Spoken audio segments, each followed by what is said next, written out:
Okay, this is going to be over section 16.2. We've been discussing heat engines. A heat engine is going to take heat basically from a source that's hotter rather than one that's colder, and it's going to convert part of that heat into work, and it's going to discard the remainder at a lower temperature into some other cooler reservoir. Now, the thermal efficiency is going to be referred to here as E for that engine is going to be equal to the amount of work that the heat engine is able to convert divided by the amount of heat that it actually takes from that hotter reservoir. Um, we're going to find that the work is going to be equal to the amount of heat that it takes from here, and is going to be also added to that the amount of heat that is added into the cold reservoir.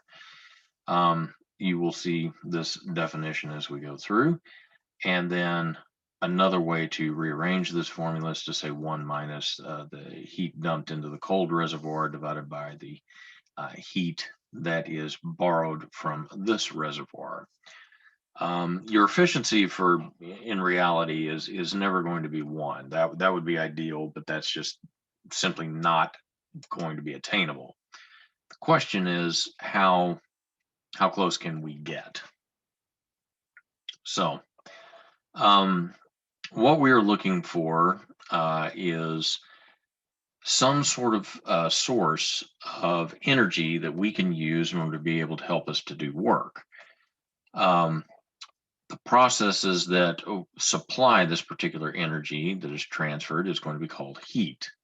Um, in order to run an electrical generator or some other machine or to propel a device, we're going to need mechanical energy. So somehow we're going to have to be able to take that heat and convert it into mechanical energy. So a device that transforms heat partly into work and expels the rest of the heat is going to be called a heat engine. So in a heat engine, a quantity of matter inside the engine undergoes addition and subtraction of heat, expansion and compression, sometimes a phase change, and we're going to call this the working substance of the engine. In internal combustion engines, such as automobiles, the working substance is going to be a mixture of air and fuel. In a steam engine or a steam turbine, it's going to be water.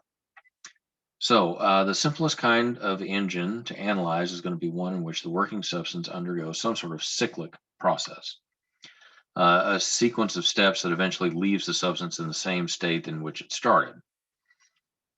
So in a steam turbine, the water is recycled and used over and over. Internal combustion engines don't use the same air over and over, but since we can still analyze it in terms of a cyclic process that approximates their actual operation. All the heat engines that we just mentioned absorb heat from a source that is a relatively high temperature, perform some kind of mechanical work, and then discard some heat at a lower temperature. As far as the engine is concerned, the discarded heat is wasted. Would it be nice to be able to have it convert all into work? Yeah, it would be, but that's just simply not going to happen. In internal combustion engines, the waste heat is discarded in the hot exhaust gases and the cooling system.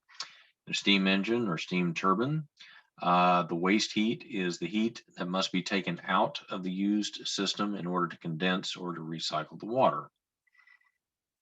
So when a system is carried through a cyclic process, its initial and final internal energies are going to be the same. So in other words, the change in the internal energy is going to be 0. That's why the initial and final internal energies are going to be the same thing.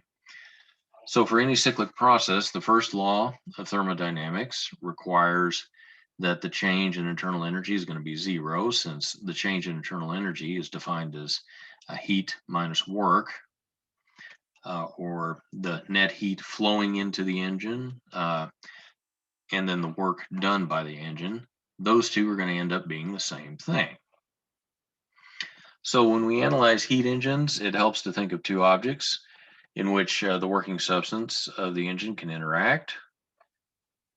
So in other words, a hot reservoir where you can extract heat from, and a cold reservoir where you can put heat into. This circle is going to represent an engine that does that conversion. So essentially what you're going to have is your heat that you are taking from the hot reservoir. You're getting some work out of it, and then the rest of it is going to be poured in over here. So the amount of heat that you take out, the work, I should say, is going to be the amount of heat that you take in minus the amount of heat that you expel, if you look at it in an absolute sense. So by, and then you can see here in this paragraph, you can see that these quantities represent the quantities of heat that are absorbed and rejected by the engine during one cycle. This is going to be positive, this is going to be negative, and therefore the net heat is going to be labeled as Q. Since these two are going to be equal, and we know that the amount of Q that we have here is going to be the QH minus QC, we're going to take those definitions and use them to define thermal efficiency. Thermal efficiency is going to be the amount of work that you produce divided by the amount of heat that you took. It's always going to be less than or equal to 1. Both of these are also going to be considered positive quantities. So if you take the definition that we have here for work, which is going to be the amount of heat that you are taking from the hot reservoir and what you're expelling into the cold reservoir.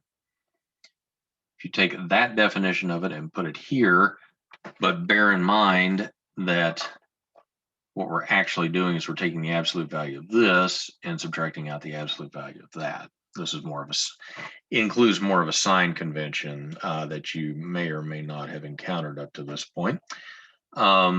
So when you do that, what you end up with is replacing this with the absolute value of Q sub H and Q sub C. You do a little division there with a common denominator, and then you come up with this. This is going to define your thermal efficiency. You've got some problems here that I would encourage you to work through if you're having confusion on the subject.